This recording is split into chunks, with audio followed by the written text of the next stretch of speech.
Hey guys, it's Molly, and can you say your real name, please? Can I say the housewife? No, that's not your name. So today, me and Jazzy are going to be talking about crimes, and we have decided to upload twice a week or whenever we can. We didn't post for the last few weeks because We forgot. yeah, and my lazy butt didn't contact Jazzy. So today, For like 2 weeks. so we are going to make the crime thing into a series. This is the first episode, and we are going to be talking about Sylvia Likens and how she was kind of like on her case, and it's kind of sad and heartbreaking. So I'm going to explain it, and Jazzy's gonna, along the way, talk about what she feels like she needs to be put in the thing, right, Jazzy? So I'm reading off of a website. I will actually leave that in the description below if you guys want to read about the case. This is horrifying, and I'm not going to actually put all the details in the case due to of the just how much this poor girl has been through. And I'm gonna actually I know a little bit about it, but I'm not gonna go into detail of what I've seen. But there's two movies. Criminal Minds. Yeah, there's two movies built on this case, and one of them was called American Crime. If you guys ever heard of it. I don't know if you've heard of it. Heard of that. You've never heard of it? Nope. Okay, well, it's horrifying. But this girl's name is Sylvia Marie Likens. She was born on January 3rd, 1949. She was the third child out of the Lister family. She had 4 siblings, a set of older twins named Diana and Daniel, and a younger set of twins named Jenny and Benny. Jenny was one of the people who witnessed most of her death. Also, Jenny had a limp in her leg due to polio. So Sylvia was mostly spending her time protecting her sister, helping her sister. I guess it says on here. That Sylvia mostly enjoyed roller skating and also liked the Beatles, I guess. She, I guess, she was described as wavy brown hair and a bright smile despite missing a front tooth due to an accident with her brother, and her family called her Cookie. I'm going to get into the detailed about this woman, about who she and what the family history was. So her mom and her dad divorced, and they, I guess, were carnival workers. And back then, Jazzy, I guess back then you didn't have much money as when you work jobs for nowadays. And the parents ended up getting divorced because of the way that they were living. They couldn't help the kids, and so the mom took Jenny and Sylvia, and I don't remember what she did with the kids. It doesn't say on here, but it does say that the dad Lester was working for like carnivals, and he would take the boys with him, but he couldn't take the girls. And the mom was struggling, and she ended up shoplifting and went to jail. So the 2 girls had to go live with the dad, and like I said, the dad was not stable, and neither was the mom, because the mom just went to jail because she couldn't afford food, she couldn't afford clothes or anything like that.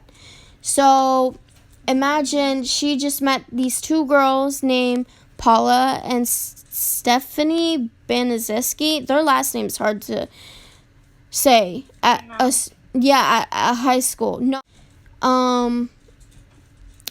On June 3rd, 1965 her mom was arrested. But the dad met the mom of Paula and Stephanie Benzeski. Her name is Gertrude. And this lady, I'm telling you, she's crazy. She was born on September 19th, 1928. She was married to John Stephen Benzeski at the age of 16. The couple had 4 children together. He became violent. 16? Yeah, 16. And he became violent towards her. And she divorced him at the age of when they were married for 10 years. Then weeks later, she marries another guy named Edward. And he also turned out to be abusive. And they divorced within months. And I guess she remarried the first husband, then had 2 more children, and then divorced the second time. Then she met a 22-year-old guy named Dennis Lee Wright, and ended up having a son together named Dennis Jr. in 1965. Then that makes me feel sick to my stomach. But get this is the funny part. He abandoned his son. And I feel bad for the son, yes, but I wouldn't feel bad for the mom because of what she has done and treated these 2 girls. So remember, Jenny has polio, and she has to wear like these knee braces, or I think it was on both legs or one leg. But they described Gertrude was a haggard, chin-smoking single mom of 7 living in a scalar house.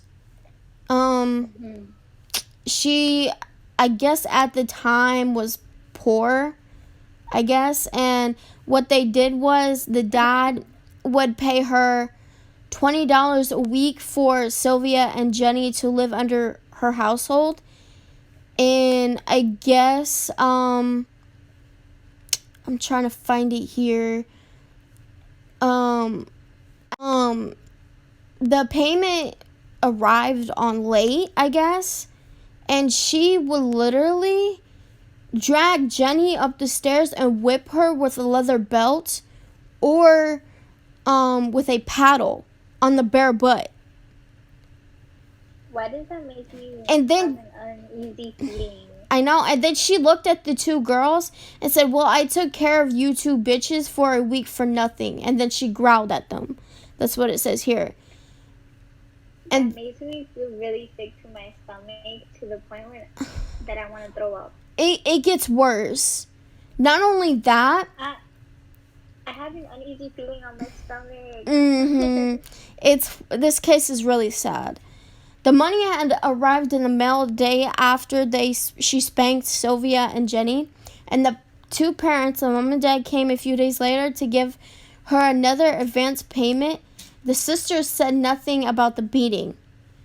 But when Gertrude learned that Sylvia was recycling pop bottles for cash, she had cut loose on her with a 1/4-inch wooden paddle, and she hit her repeatedly across the back of the head.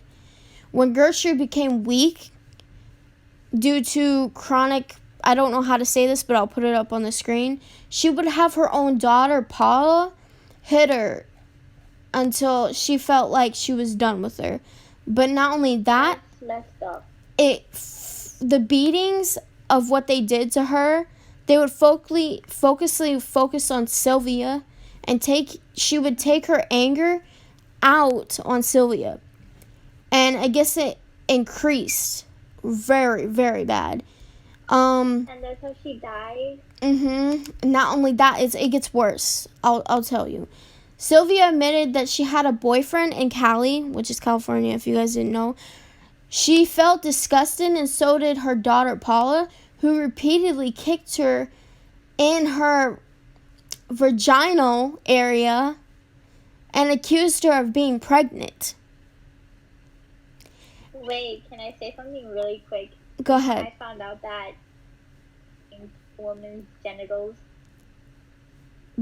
That would hurt. It would. Not only that, the subject to beatings and abuse, she would also starve her, and Sylvia began to find food in dumpsters.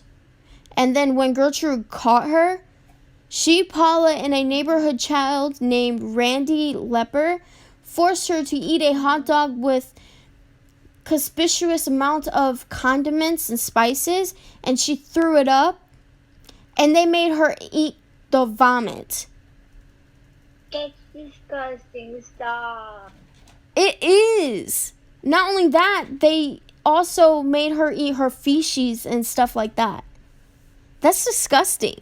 But anyway, the girls were, I guess it says the girls were about to return to school, and Sylvia had spread rumors about Paula and Stephanie that they were prostitutes, excuse my language. And Gertrude confronted her about it.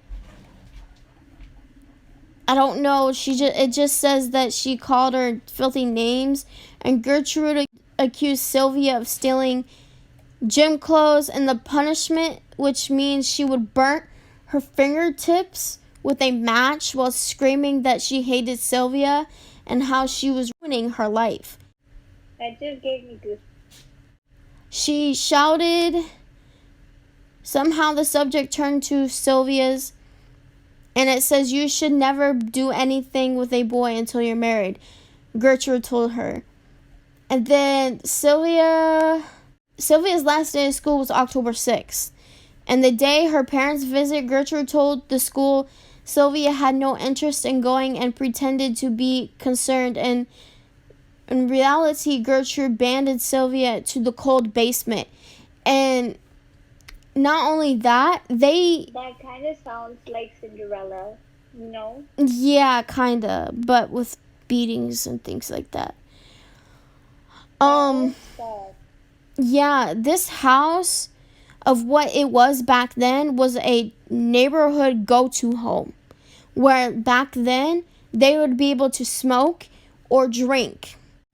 But I guess Paula beat Sylvia bad until she broke her wrist, and doctors put a cast on her arm while Paula bragged about exactly how she broke it. And when she got home, she continued to hit Sylvia with her cast. Here's the worst part of the case. And you're gonna make me throw up.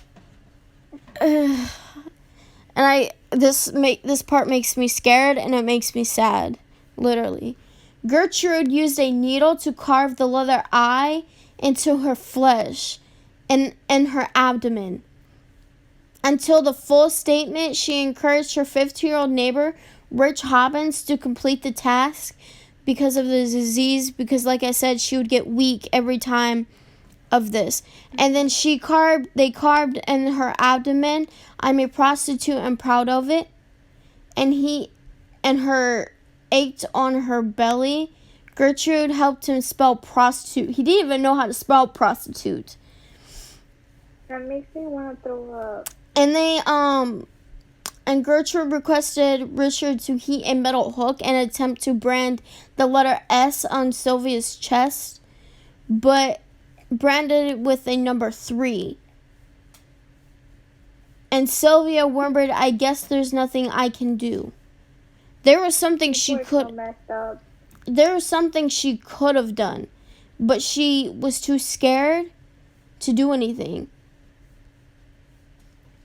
Then she ended up making Sylvia write a letter, and it said, "To Mr. and Mrs. Likens, I went with a gang of boys in the middle of the night, and they said that they would pay me. I would give them something, so I got into the car, and they all got what they wanted.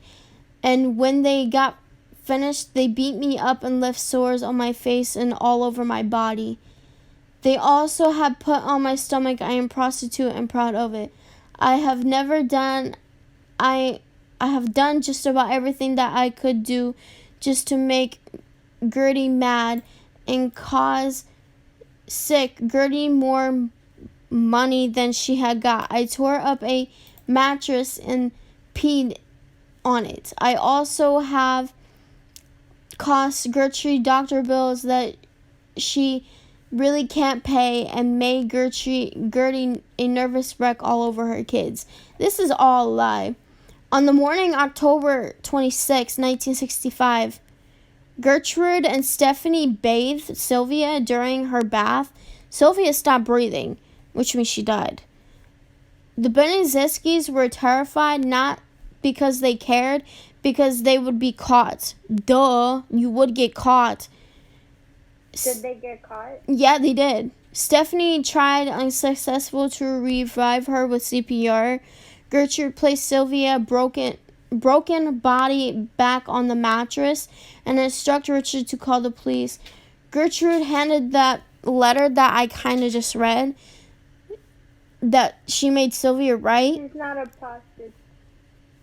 She told them Sylvia ran away recently and returned injured. Clutching the note, Gertrude resigned grief and claimed that she was doctoring Sylvia.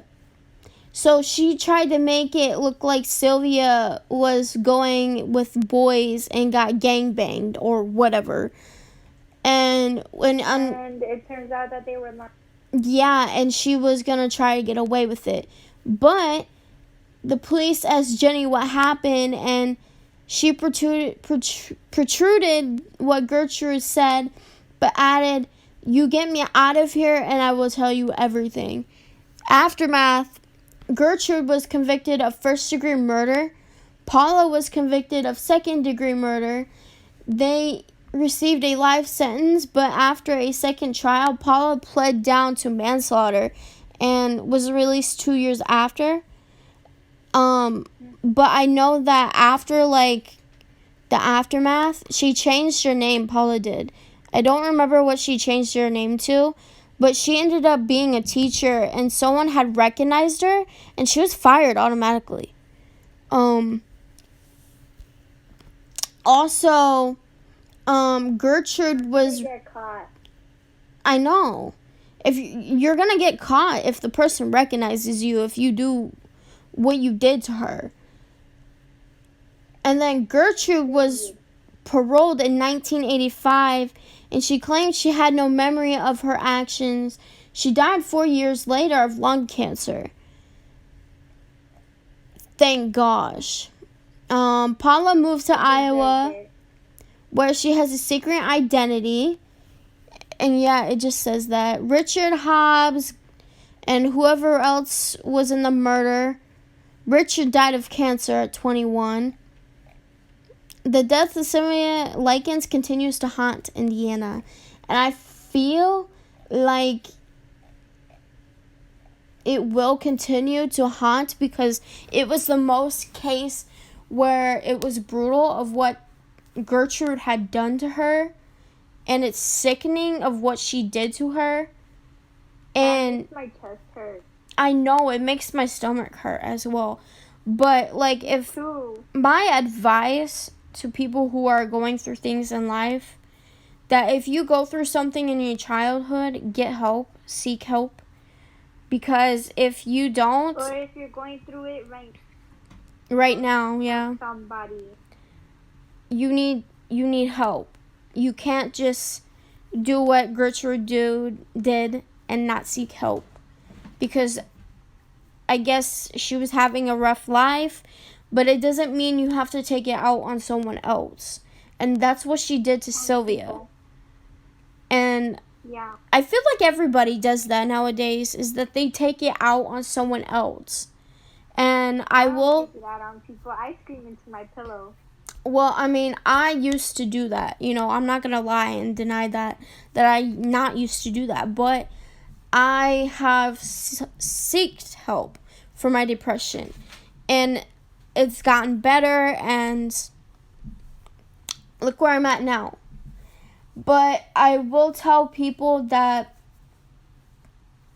life is life, and you're gonna have things that is dangerous because people nowadays are crazy. And if you liked the story time, like the case, and you want me and Jazzy continue to make it into episodes, let us know because in the comment section below, because we would like to know your ideas on cases. If you guys know any and you want any suggestions, comment them below for every Saturday. And yeah, we'll just continue doing what we can do. And make sure you like, comment, subscribe if you are new. And yeah, I think that's it. But Jazzy wants me to tell you guys bye, guys, and she hope you enjoyed the video. And yeah, bye, lovely.